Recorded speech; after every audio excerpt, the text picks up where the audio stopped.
In 1942, an entire army entered a city of 500,000 people and began to fear a single man they could not see.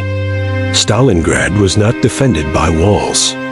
It was defended by patience. Vasily Zaitsev, a sniper alone in a destroyed city.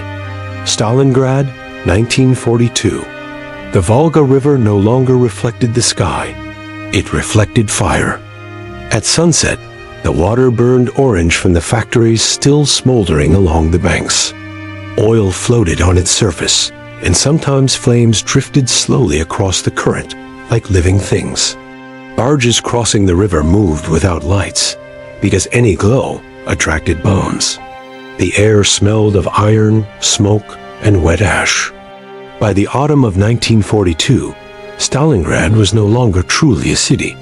It was the memory of one. Buildings did not stand, they leaned. Walls opened to the outside world, revealing kitchens with tables still set, beds still made, children's toys lying under collapsed ceilings. Streets no longer guided people anywhere. They ended in craters, in broken trams, in piles of stone where entire neighborhoods had disappeared in a single afternoon. The German army had crossed Europe to reach this place. Months of victories had convinced them that every city falls eventually. But Stalingrad was different. You cannot conquer a place that has already accepted destruction. And inside those ruins, a new kind of soldier emerged. Not one who attacked, but one who waited. His name was Vasily Zaitsev. He did not look like a legend. He did not arrive with decorations, speeches, or heroic reputation. He arrived like thousands of others, cold, exhausted, carrying a rifle that was no better than anyone else's. But what he carried from childhood was more important than any weapon. He carried stillness. Zaitsev grew up in the Ural Mountains, in villages so remote that silence was a daily companion. As a boy, he hunted wolves with his grandfather, not for sport, for survival. A missed shot did not mean embarrassment. It meant hunger.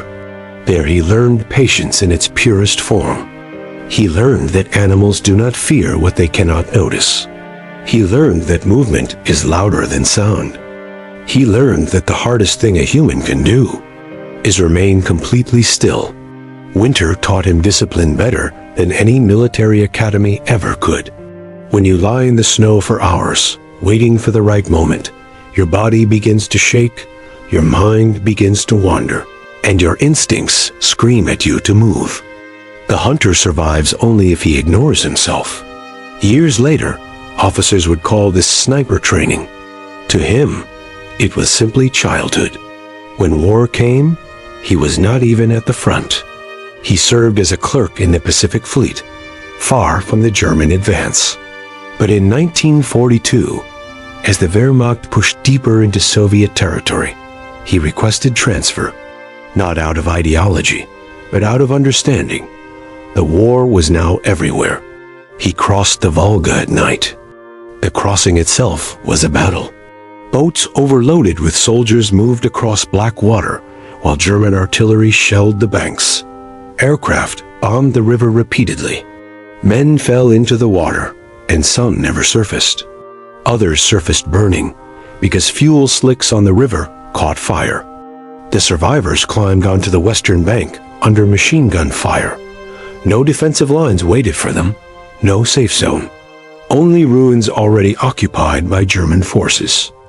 Officers told them quietly, "There is no land behind the Volga." It was not encouragement. It was reality. Retreat meant drowning. Survival meant advancing into a city already full of enemies. Zaitsev received a standard infantry rifle. No scope, no special assignment. He was simply another soldier, expected to hold a position inside a destroyed industrial district. But the battlefield revealed something to him immediately.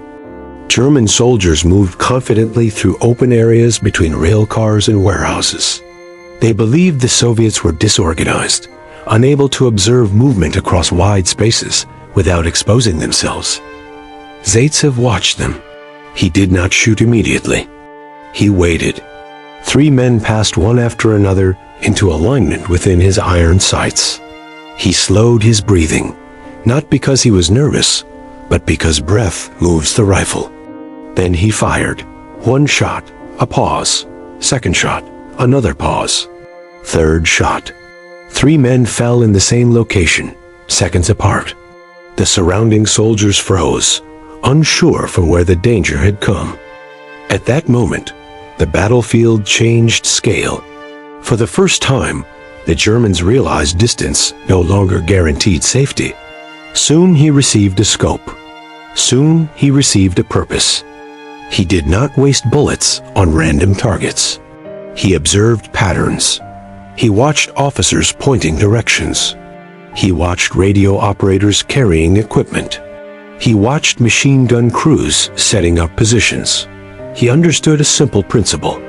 An army does not collapse when soldiers die. It collapses when coordination dies.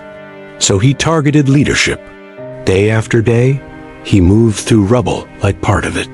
He crawled through shattered walls, hid beneath sheet metal heated by nearby fires, and used shadows cast by collapsed buildings to mask his silhouette.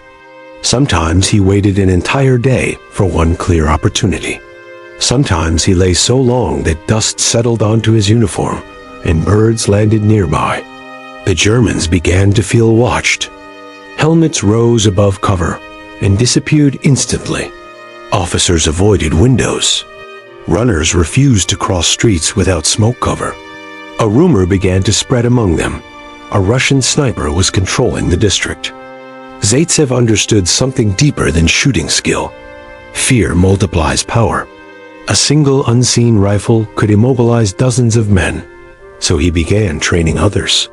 He taught them how to choose positions with multiple escape routes, how to fire and relocate, how to use debris to hide muzzle flash, how to recognize unnatural patterns in ruins.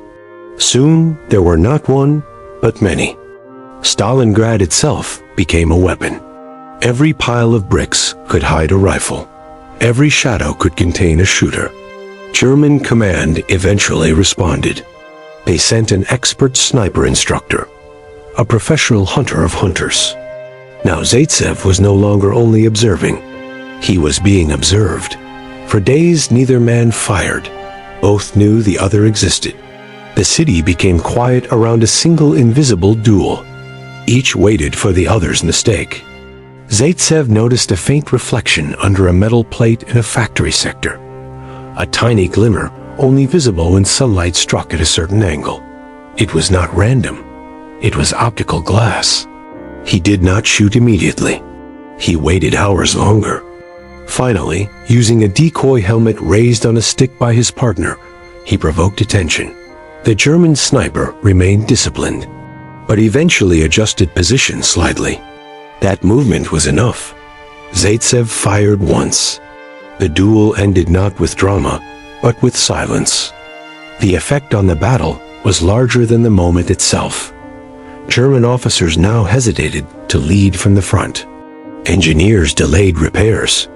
Machine gun teams refused exposed positions. Entire advances slowed because no one wanted to be the first visible figure.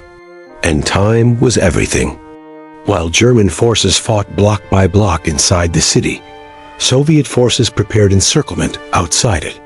When the counteroffensive began, the army inside Stalingrad found itself trapped. Zaitsev did not win the battle alone, but he bought the one resource more valuable than ammunition: time. He later said, a sniper's real weapon was not his rifle, but his mind. In Stalingrad, he proved that war is not always decided by explosions. Sometimes it is decided by anticipation, by forcing an enemy to hesitate, to doubt movement, to feel observed even when no one is visible. After the war, the city was rebuilt. Factories returned, streets filled with life again. But for a season in 1942, Stalingrad belonged not to armies, but to individuals hidden among ruins. Zaitsev was not the strongest soldier there. He was not the loudest hero. He was simply the man who could wait longer than others. And sometimes, history turns not on strength, but on patience. Because armies fight battles. But the outcome of battles is often decided by a single human being who refuses to move before the right moment.